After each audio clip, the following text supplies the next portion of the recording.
Alright, ladies and gentlemen, welcome back to game number 4 here between TLO and Dimaga.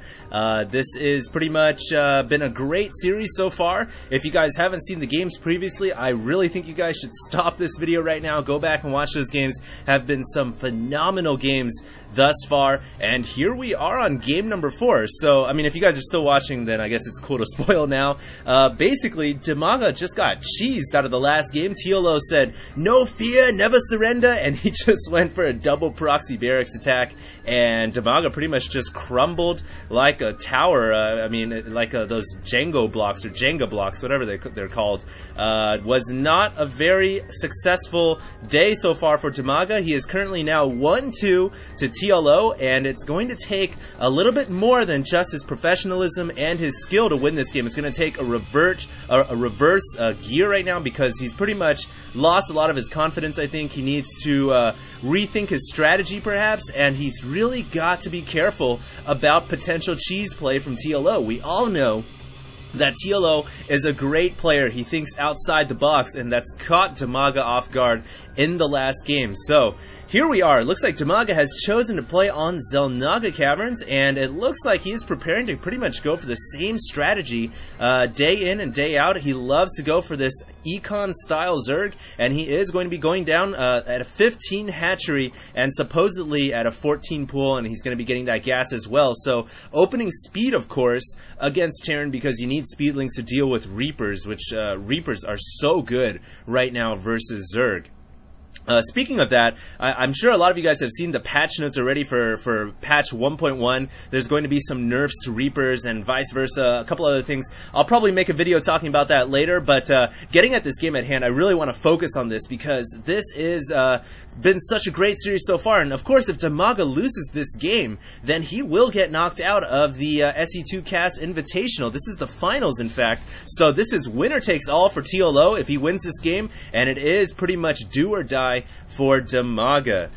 Looks like TLO is going to be opening with that factory opening. I was going to mention he's got a very early gas, and I think this is pretty much his standard play. He loves his Hellions. TLO harasses with Hellions all day long. Looks like this drone could possibly kill this SCV. TLO needs to cancel. Oh, he brings another SCV back, and oh, the SCV is stuck out here, and the SCV could go down. Oh, nice play right there from TLO. If you guys didn't catch that right there, that was a very pro maneuver, canceling the SCV that was building the factory and then bringing the one that was stuck to build the fact, and then basically swap the SCV's building once again to bring that SCV back to safety, currently in the red. So anyways, Dimaga does see this factory going down. He should be aware of the Hellions that will be coming fairly soon. And we've seen Dimaga, as in Game 2, he loves to get a lot of Queens. And in fact, I gotta commend that style of play. Queens are great defenders against Hellions. You can also use a Queen to block off this ramp if you position it properly.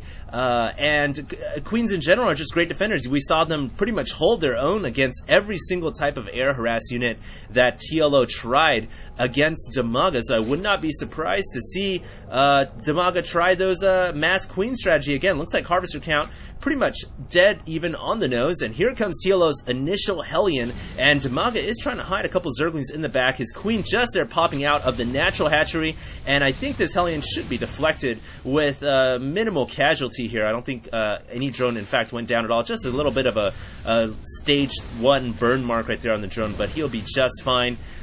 Second Hellion coming in, and of course when it gets to around 3 Hellions, that's when a real danger is present. Looks like one drone could possibly go down. Yeah, there's the drone going down. Queen here trying to defend. Oh, is he going to lose another drone? No, he does not. The speed kicking in right there, and he does surround those Hellions. Good move right there from Dimaga. 200 minerals for those Hellions for the price of one drone. Not a good trade.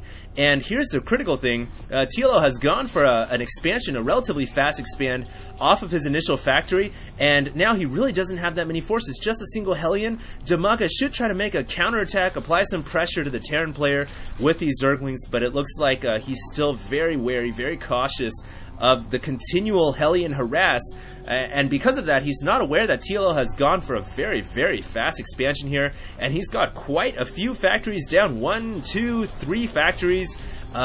This could be some kind of a Well, obviously it's going to be some kind of a mass mechanized build here, but I would not be surprised to see TLO get Tech Labs get Infernal Pre-Igniter. He's got 4 Hellions now, and a couple more. He will be able to move out and possibly do some significant damage to Dimaga's economy. Dimaga here getting a ton of queens, as he usually does. Also getting his lair on the way. He's going to want to get that second gas started pretty soon here.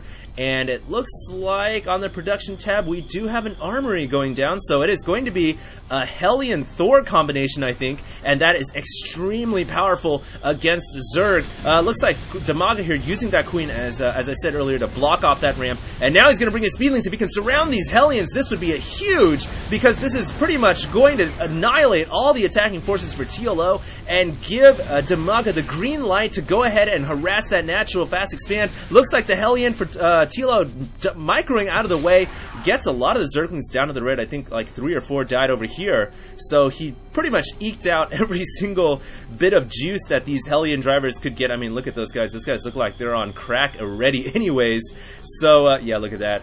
But looks like a lone Zergling here getting into the natural expansion, and that is Dimaga's cue. He now knows that TLO has indeed gone for a fast expand, and his economy right now dead even with the Zerg, and this is not very common. Typically, Dimaga really powers ahead in the economy. He is getting a Baneling's Nest right now, also securing a 3rd expansion as he works to destroy those rocks. No Spire on the way for Dimaga on his production tab. Instead, he is getting Roaches. So Roaches are fairly good against Hellions, and they're actually pretty good against Thors. I would say it's about 50-50. A bit of a lag spike there. So it's all going to come down to how Dimaga uses his Thors. He's trying to destroy these rocks, obviously, to creep out to the 3rd.